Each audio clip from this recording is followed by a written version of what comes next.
नमस्ते दोस्तों। आज की इस कहानी में आपका स्वागत है। दोस्तों, मेरा नाम त्रिशा है। मेरी उम्र अभी 19 साल है। कुछ ही दिनों बाद हमारे घर में मेरी बड़ी बहन की शादी होनी थी। मेरी बड़ी बहन की शादी में अभी 15 दिन बचे थे। मेरी बड़ी बहन की शादी से पहले रस्म रिवाज के लिए चाचा हमारे घर आए थे। चाचा रिश्ते में ये मेरे पिता के दोस्त थे। चाचा कुंवारे थे, उनको अभी तक शादी करने का कोई इरादा ही नहीं था। चाचा जब मेरी दीदी को आशीर्वाद दे रहे थे तब उनकी बातें सुनकर मुझे बहुत हंसी आ रही थी। मेरे साथ मेरी दीदी भी हंस रही थी क्योंकि उसे भी मेरे हंसने का कारण पता था। जब चाचा मेरे पास आए तो दीदी अपने कमरे में चली गई क्योंकि उसे पता था कि चाचा मुझे मेरे हंसने का कारण पूछेंगे। चाचा जब मेरे पास आए तो उन्होंने मेरे कंधे पर हाथ रखा और कहा, मेरी छोटी रानी को हंसने का कारण क्या है? मैंने कहा, कुछ नहीं, मैं बस ऐसे ही हंस रही थी चाचा। चाचा ने कहा, मुझे पता है, तुम्हारी माँ ने मुझे तुम्हारी शादी के बारे में पूछा तो तू हंसने लगी। चिंता मत कर, अब तुम्हारे चाचा को भी जल्दी शादी होगी, फिर सब लोग मुझसे शादी की बातें करना बंद कर देंगे। चाचा शादी को लेकर बहुत गंभीर हो गए थे क्योंकि उनकी शादी को लेकर कोई बात नहीं हो रही थी, जबकि उनकी उम्र 30 साल थी। हॉल में सिर्फ मैं और चाचा ही थे और चाचा ने जोर से मेरे कंधे को पकड़ते हुए कहा, अब तो बड़ी हो गई है, तेरी सुंदरता बाहर आ रही है। चाचा की नज़र मुझे देखकर मुझे डर लगने लगा, इसलिए मैंने चाचा का हाथ अपने कंधे से हटाकर वहाँ से निकल गई। मैं घर में सबसे छोटी और चंचल थी और सबके लाडली भी थी। मेरी दीदी की शादी के समय मैं ही घर में सबसे छोटी थी, लेकिन उस उम्र में मेरे साथ कोई ऐसा कर सकता है ये मुझे पता ही नहीं था। ठंड के दिन थे और दीदी की शादी भी ठंड के महीने में होने वाली थी। धीरे धीरे मेरी माँ और मेरी दीदी शादी के खरीदारी में बहुत ज़्यादा व्यस्त हो गई और हर रोज़ मेरी दीदी मुझे सब सुबह कॉलेज छोड़ने आती थी। लेकिन अब मुझे कॉलेज छोड़ने के लिए मेरे पापा आते थे। कभी कभी तो उन्हें भी देर हो जाती थी। मुझे तो स्कूटी चलाना नहीं आता था। कुछ दिनों के लिए मुझे कॉलेज जाना था, लेकिन माँ पापा ने मुझे छुट्टी लेने से मना किया था। अब मुझे कॉलेज छोड़ने की समस्या आ गई थी। चाचा को घर में आए 4 दिन हो चुके थे। उस दिन रोज की तरह मैंने सुबह अपनी कॉलेज की तैयारी की और कमरे में गई तो पापा अभी भी सोकर उठे थे। पापा ने कहा, 20 मिनट ठहर जा, मैं थोड़ा तैयार होकर आता हूँ। मैंने पापा से कहा, पापा आज आप अपना काम छोड़ दें और मुझे छोड़ने चलिए। जब से आप मुझे कॉलेज में छोड़ने आ रहे हैं मैं कॉलेज में लेट पहुँच रही हूँ, जिससे मुझे सज़ा मिलती है। आज प्लीज़ मुझे लेट मत करना। पापा को भी अपने ऑफिस के लिए वक्त हो रहा था। पापा बोले, ठहर जा, मैं आया। हमारी बातचीत चल ही रही थी कि चाचा सोकर उठे और बोले, अगर कोई हर्ज नहीं हो तो मैं त्रिशा को छोड़कर आता हूँ। चाचा ऐसे कहते ही पापा ने गाड़ी की चाबी चाचा को दे दी। पापा का एक काम कम हो गया। फिर चाचा फ्रेश होकर तुरंत मुझे स्कूटी पर कॉलेज छोड़ने के लिए निकल गए। सुबह 8 बजे मेरी कॉलेज थी और मैं रोज़ पापा के पीछे पकड़ कर बैठती थी। अब मैं चाचा को वैसे पकड़कर नहीं बैठ पा रही थी क्योंकि मुझे बहुत शर्म आ रही थी, लेकिन मुझे बहुत ठंड लग रही थी। घर से थोड़ी दूर जाते ही चाचा ने मेरा हाथ पकड़कर अपनी कमर के चारों ओर डाल दिया। बोले, मुझे तेरा आवाज़ आ रहा है, शर्म मत कर, तू मुझे पकड़कर बैठ सकती हो। चाचा ने भले ही मुझे ऐसा करने के लिए कहा, लेकिन फिर भी मैंने उन्हें पकड़कर नहीं बैठी। फिर चाचा ने अचानक तेज़ ब्रेक लगाया और मैं उनके ऊपर गिर गई। जैसे ही मैं चाचा के ऊपर गिरी, चाचा ने मेरे दोनों हाथ पकड़कर अपनी कमर के पास ले आए। चाचा ने कहा, अगर तुम्हें ठंड लग रही है तो मुझे पकड़कर बैठ सकती हैं। मुझे ठंड तो बहुत लग रही थी, इसलिए मैंने चाचा को पकड़कर बैठ गई। उस दिन मैं चाचा की बात मान ली, इसलिए मैं चाचा को पकड़कर बैठ गई। लेकिन ये मेरी सबसे बड़ी गलती थी।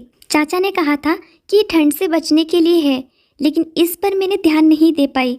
उनकी तरफ से आए स्पर्श में कुछ अलग महसूस हो रहा था और उस दिन के बाद चाचा ने मुझे थोड़ा अलग व्यवहार करना शुरू कर दिया। उस दिन तो चाचा मुझे कॉलेज भी छोड़ने आए और लेने भी आए। लौटते समय चाचा ने मुझे अपनी कमर पर हाथ डालने के लिए कहा शुरू कर दिया, लेकिन उस दिन तो मुझे ठंड नहीं थी क्योंकि दोपहर तक काफ़ी धूप हो गई थी। मैंने चाचा से पकड़कर बैठने के लिए सख्त मना कर दिया। उसके बाद से चाचा रोज़ मुझे कॉलेज छोड़ने आने लगे। धीरे धीरे उनका स्पर्श आने लगा और मुझे महसूस होने लगा। पहले माँ रोज़ मेरे बालों में तेल लगाकर अच्छे से चोटी बनाती थी, लेकिन अब मेरी दीदी की शादी के चक्कर में उन्होंने मुझ पर कोई ध्यान नहीं दिया था।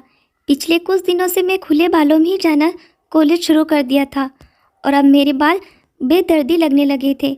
उस दिन घर आते ही मैंने ड्रेस चेंज किया और बालों को खोलकर आईने के सामने बैठ गई। मैंने माँ से कहा, मुझे आज तुम अपने हाथों से अच्छे से तेल लगाकर चोटी बना दो। पिछले 2-3 दिनों से मैंने सिर्फ खुले बालों में ही जाना शुरू कर दिया था और ऐसा लग रहा है कि मैं बहुत गंदी लग रही हूँ। तब माँ ने कहा, आज नहीं बेटा, बाद में, मुझे दीदी की शादी के लिए सामान लेने जाना है, माँ ने कहा।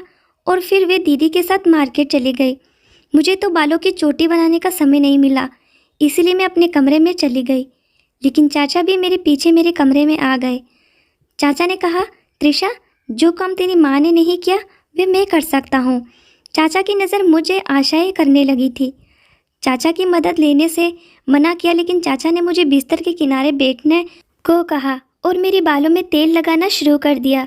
मुझे तेल लगाते हुए अचानक उनके हाथ का स्पर्श मेरे पीठ पर महसूस हुआ, जो मुझे अजीब सा लगा। मैंने चाचा से कहा, चाचा, आप मेरे पीठ पर हाथ क्यों फेर रहे हो? ये मुझे बिल्कुल पसंद नहीं, प्लीज़ अपना हाथ हटाओ। लेकिन चाचा अपना हाथ हटाने को तैयार नहीं हुए। ये सब देखकर मैं झटके से चाचा से दूर चली गई और जाकर कहा, चाचा जी, तो ये क्या कर रहे हो? मुझे तेरी मदद नहीं चाहिए। फिर मैं कमरे से बाहर निकल गई। उसके बाद चाचा मेरे पीछे दौड़ते हुए आए और चाचा मेरा हाथ पकड़ लिया। तभी दरवाजे से मौसी घर में आई। मौसी ने इस समय हमारे घर काम करने आई थी। उन्हें देखकर चाचा ने मेरा हाथ छोड़ दिया। मेरा गुस्से से भरा चेहरा देखकर मौसी ने मुझसे पूछा, त्रिशा, तुझे क्या बात है? मैंने उन्हें कुछ बताने की कोशिश की, लेकिन चाचा ने मौसी से कहा, ताई, मुझे ज़रा एक कप चाय बना दो। चाचा ने मौसी को झूठ बताया था। इसका मतलब ये था कि वे मेरे साथ गलत तरीके से पेश आ रहे थे। इसीलिए मुझे किसी से ज़्यादा कुछ बात करनी नहीं थी। इसलिए मैंने मौसी को कुछ नहीं बताया और घर से बाहर निकल गई। रात को चाचा जी मेरे कमरे में आए। मेरे पास अपना एक अलग कमरा था, लेकिन वे कमरा ज़्यादा बड़ा नहीं था, जहाँ मुश्किल से 2 लोग रह सकते थे। जैसे ही मैं चाचा को देखा, मैंने कमरे का लाइट बंद कर दिया और अपने ऊपर कंबल ओढ़कर सोने की कोशिश करने लगी। चाचा ने फिर से कमरे का लाइट चालू किया और मेरे ऊपर से कंबल हटा दिया। मैंने उस पर गुस्सा होने वाली थी, लेकिन चाचा ने कहा, त्रिशा, मुझे बात करने का मौका दो, तुझे कुछ गलतफहमी हुई है। मैं सब ठीक कर रहा था। तेरे कुछ बाल तेरी पीठ पर गिरे हुए थे, मैं तो उन्हें हटाने की कोशिश कर रहा था, लेकिन तू चिढ़कर बाहर चली गई। उस समय मुझे चाचा को बोलना सही लगा। मैंने कहा, ठीक है, अब तुम इधर क्या कर रहे हो? चाचा ने कहा, मैं तो तुझसे बात करने आया था, क्योंकि मैंने देखा कि इस घर में सब बस तेरी बड़ी बहन के पीछे दौड़ रहे हैं। किसी को ये नहीं दिखाई देता कि इस घर में दूसरी लड़की भी है। ये अन्याय मुझे सहन नहीं होता। उन्होंने कहा, अगर मैं पहले नहीं आता तो तेरा ध्यान रखने वाला कोई नहीं होता। तेरी दीदी की शादी इतनी महत्वपूर्ण है, उतना ही तेरा ध्यान रखना भी चाहिए। लेकिन इस घर में किसी को तेरा कोई ख्याल नहीं। लेकिन तू चिंता मत कर, चाहे कोई तुझे देखे या नहीं देखे, मैं हमेशा तेरे लिए यही रहूँगा। तू अब छोटी नहीं रही है, तुझे अपने हक के लिए बोलना चाहिए। चाचा की बातों में सच्चाई थी। सच में किसी को घर में मेरी कोई परवाह ही नहीं थी। सब दीदी की शादी की भागदौड़ में लगे हुए थे। मेरी पढ़ाई भी महत्वपूर्ण है, लेकिन ये सब मेरे माता पिता भूल गए थे। अब मैं छोटी नहीं थी कि घर में घर वालों के व्यवहार पर ध्यान न दूं। मुझे चाचा की फिक्र देखकर अच्छा लगा। मैंने उन्हें गले लगाया और चाचा भी मुझे गले से लगा लिया। उनकी अच्छी सोच के लिए मैंने चाचा को धन्यवाद किया। उस दिन के बाद मैं चाचा की एक अच्छी छवि मेरे सामने बन गई थी। अगले दिन से जब मैं सुबह कॉलेज जाती तो मैं अच्छे से जाकर चाचा को गले लगाती। घर लौटने पर चाचा मुझे अपना मोबाइल देखने के लिए देते थे। पहले घर में किसी ने भी मुझे मोबाइल वगैरह इस्तेमाल करने नहीं दिया था। चाचा मेरी उम्र के बच्चों के मन को समझते थे। उस दिन मैं चाचा का मोबाइल देख रही थी, तभी माँ मेरे कमरे में आई। मेरे हाथ से मोबाइल देखकर माँ ने मुझ पर गुस्सा किया, लेकिन अब मैं छोटी नहीं थी कि उनकी डांट सुनूं। मैंने कहा, मैंने थोड़ी देर मोबाइल पर समय बिताया तो इसमें इतना क्या बुरा है।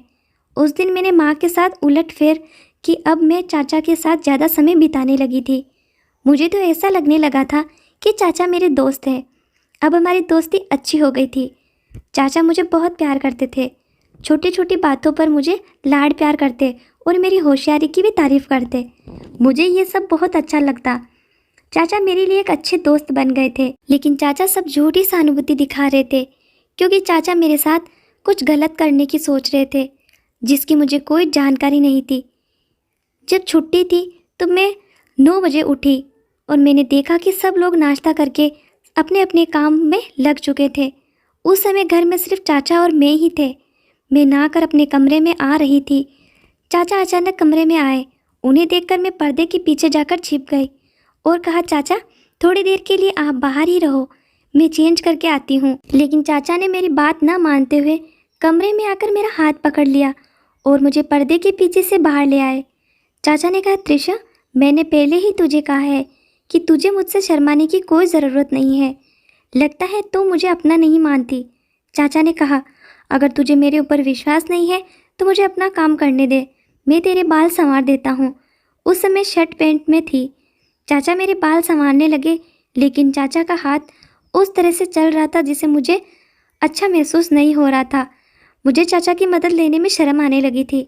मैंने कहा, चाचा मेरी मदद कर दी है, प्लीज़ थोड़ी देर के लिए यहाँ से बाहर जाओ।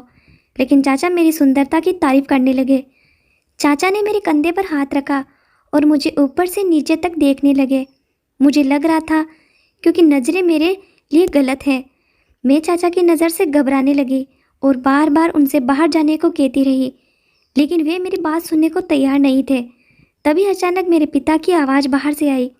मेरे पिताजी की आवाज़ सुनते ही चाचा जल्दी से मेरे कमरे से बाहर निकल गए।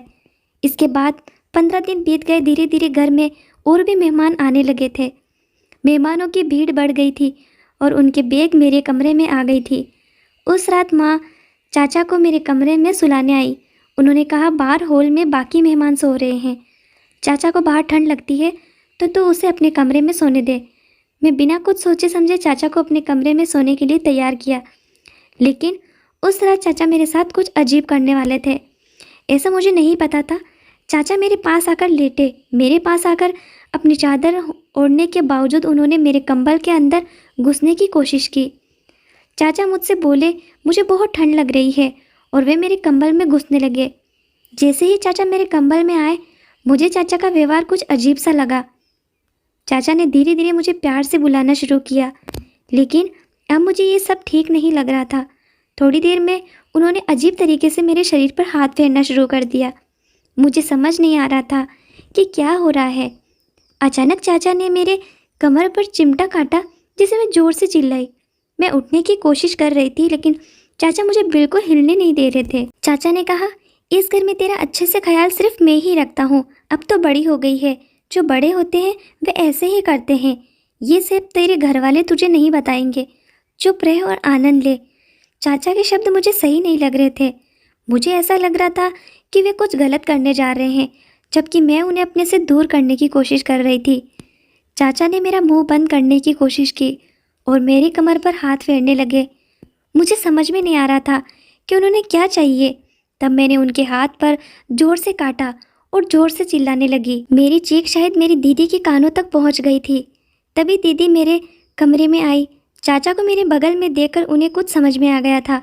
उन्होंने मुझे उस नालायक से दूर किया और चाचा के कान में कुछ कहा। तभी माँ भी वहाँ आ गई थी। मैंने दीदी को रोते हुए सब कुछ बता रही थी। दीदी बोली, त्रिशा तुम्हें कुछ बताने की ज़रूरत नहीं है, मुझे सब समझ में आ गया। जब चाचा तुम्हारे कमरे में आए थे तभी मुझे उन पर शक हुआ।